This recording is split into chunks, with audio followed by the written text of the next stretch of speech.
Hello, readers and writers. My name is Miss Hudson. I am your virtual teacher, and we are going to move forward today to lesson 42. We're in week 9, and our guiding questions remain the same this week. How is the adolescent brain changing? And how can I make an informed decision about an issue like screen time and then effectively argue my position?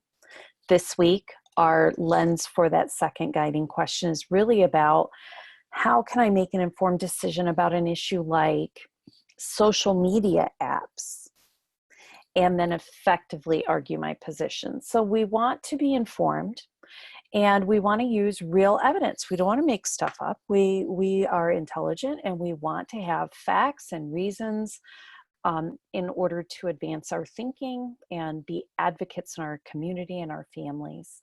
So that's our lens this week, and we are going to look at lesson 42.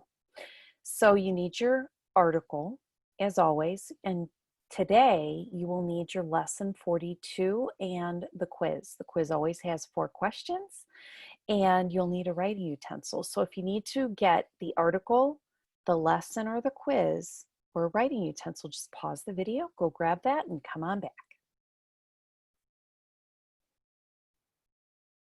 Okay, today, like every week, we have a very simple learning target. You can use a text to answer questions.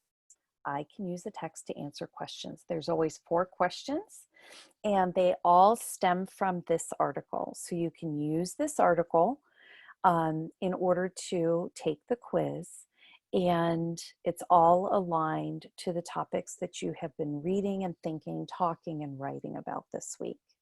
So be thinking in your mind as you enter into the quiz, how can social media affect someone's self-worth? Like how they feel about themselves. And how do you feel connected to people through social media? So I want you to think about that. One of the youngest of the kids in our family has Down syndrome. She is 19 years old. She's graduating from high school. And she'll still return to school and do more things, but she's exceptional, right? That's what we call that. And she's really connected to her social media, and we allow for her to have certain things. And it makes her happy when people get back to her, right? So she sends out texts, and when she gets a response, she is a very happy girl. And I think that she does not think so much about when people don't get back to her, but I know her reaction of happiness when people do get back to her. And sometimes she'll say to me, I don't have any friends. And I say, oh my goodness, you know, your class loves you so much and everybody's so nice.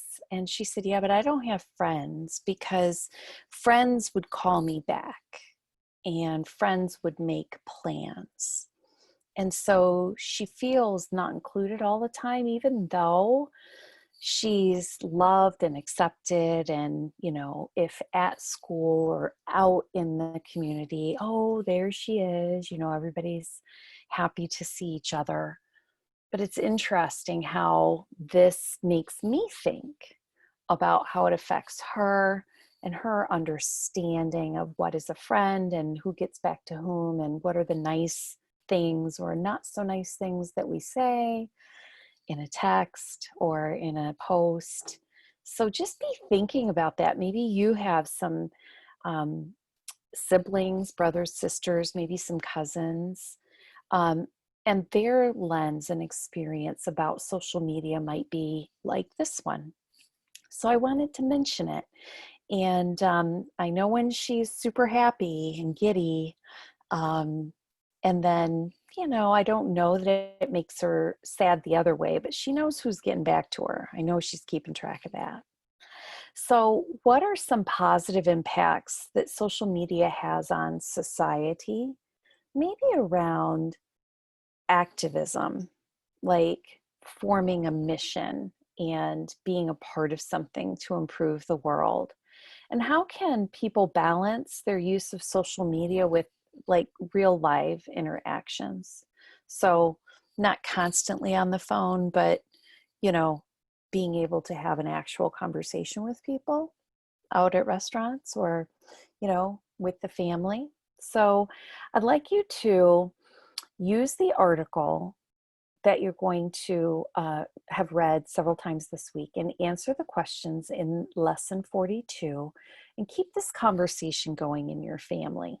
So it's important to know how we attribute joy and depression to our connection to people in our real lives and also our social media lives.